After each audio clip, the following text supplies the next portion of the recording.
In models of a circular flow of income, firstly we will discuss about the two-sector model, right? ਬੱਚੇ to sector model ਉਹ model ਹੁੰਦਾ ਵਾ ਜਿਹਦੇ ਵਿੱਚ economy ਦੇ ਦੋ ਸੈਕਟਰਸ ਨੂੰ ਜਿਹੜਾ ਵਾ ਇਨਵੋਲਵ ਕੀਤਾ ਜਾਵੇ। ਮੀਨਸ ਕਿ ਦੋ ਸੈਕਟਰਸ ਜਿਹੜੇ ਆ ਮੇਨ ਤੌਰ 'ਤੇ ਓਨਲੀ ਕਿੰਨੇ ਸੈਕਟਰਸ ਇੰਕਲੂਡ ਹੋਣ, only two sectors of the economy are included in it. So first of all ਕਹਿੰਦੇ ਟੂ ਸੈਕਟਰ ਮਾਡਲ ਦੇ ਵਿੱਚ ਦੋ ਸੈਕਟਰਸ ਨੂੰ ਆਪਾਂ ਲੈਂਦੇ ਹਾਂ। For example house hold sector and producer sector, right. So working ਕਿੱਦਾਂ ਚੱਲਦੀ ਹੈ ਇਹਦੇ ਵਿੱਚ, ਸਰਕੂਲਰ ਫਲੋ ਆਫ ਇਨਕਮ ਕਿੱਦਾਂ ਚੱਲਦਾ ਵਾ। ਹਾਊਸ ਹੋਲਡ ਸੈਕਟਰ ਕੀ ਕਰਦਾ ਵਾ, ਫੈਕਟਰਸ ਆਫ ਪ੍ਰੋਡਕਸ਼ਨ ਦਿੰਦਾ ਵਾ ਪ੍ਰੋਡਿਊਸਰ ਸੈਕਟਰ ਨੂੰ। Factors of production you know that land, labour, capital and entrepreneurship. Done. And house hold sectors ਨੇ ਕਿਹਨੂੰ ਦਿੱਤੀਆਂ, ਪ੍ਰੋਡਿਊਸਰ ਸੈਕਟਰ। ਪ੍ਰੋਡਿਊਸਰ ਸੈਕਟਰ ਨੇ ਉਹਨਾਂ ਨੂੰ ਯੂਜ਼ ਕੀਤਾ। ਸੋ ਉਹਦੇ ਬਦਲੇ 'ਚ ਪ੍ਰੋਡਿਊਸਰ ਸੈਕਟਰ ਕੀ ਕਰੇਗਾ, ਹਾਊਸ ਹੋਲਡ ਸੈਕਟਰ ਨੂੰ ਫੈਕਟਰ ਪੇਮੈਂਟ ਕਰੇਗਾ। ਫੈਕਟਰਸ ਆਫ ਪ੍ਰੋਡਕਸ਼ਨ ਨੂੰ ਯੂਜ਼ ਕਰਨ ਦੇ ਬਦਲੇ ਉਹਨਾਂ ਨੂੰ ਫੈਕਟਰ ਪੇਮੈਂਟ ਕਰੇਗਾ। ਡਨ।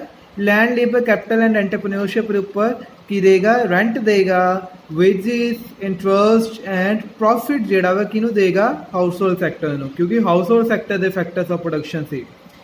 ਉਸ ਤੋਂ ਬਾਅਦ ਕਹਿੰਦੇ ਪ੍ਰੋਡਿਊਸਰ ਸੈਕਟਰ ਦੇ ਜਿੰਨੇ ਵੀ ਐਕਸਪੈਂਸ ਆ ਕਿ ਉਹਨਾਂ ਨੂੰ ਕਿਸੇ ਚੀਜ਼ ਨੂੰ ਬਣਾਉਣ ਦੇ ਉੱਤੇ ਜਿੰਨੇ ਵੀ ਐਕਸਪੈਂਸ ਲੱਗਦੇ ਆ ਉਹ ਕੌਣ ਇਨਕਰ ਕਰਦਾ ਵਾ, ਬਾਏ ਦਾ ਹਾਊਸ ਹੋਲਡ ਸੈਕਟਰ। ਠੀਕ ਹੈ ਜੀ। ਹਾਊਸ ਹੋਲਡ ਸੈਕਟਰ ਉਹਨਾਂ ਸਾਰੇ ਜਿਹੜੇ ਐਕਸਪੈਂਸਿਸ ਆ ਉਹਨਾਂ ਨੂੰ ਇਨਕਰ ਕਰਦਾ ਵਾ। ਠੀਕ ਹੈ ਜੀ। ਐਂਡ ਲਾਸਟ ਦੇ ਵਿੱਚ ਬੱਚੇ ਕੀ ਹੁੰਦਾ ਵਾ ਕਿ ਜਿੰਨੇ ਵੀ ਪ੍ਰੋਡਿਊਸਰ ਸੈਕਟਰ ਨੇ goods and service the production ਕੀਤੀ ਆ, ਫਾਈਨਲ ਗੁੱਡਸ ਐਂਡ ਸਰਵਿਸ ਉਹ ਕਿਹਨੂੰ ਵੇਚ ਦਿੰਦਾ, ਹਾਊਸ ਹੋਲਡ ਸੈਕਟਰ ਨੂੰ for the distribution in the market. I hope so ਕਿ ਤੁਹਾਨੂੰ ਜਿਹੜਾ ਟੂ ਸੈਕਟਰ ਮਾਡਲ ਸਹੀ ਤਰੀਕੇ ਨਾਲ ਸਮਝ ਆ ਗਿਆ ਹੋਊਗਾ।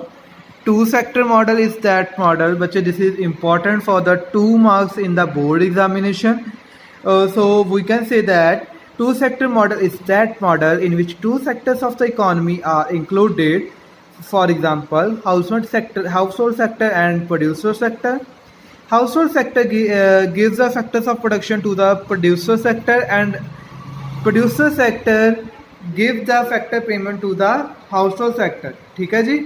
And at the second point, household sector incur all the expenses of the producer sector, and after that, in the last but not the least, producer sector send all the final goods and service for the consumption to the household sector, right?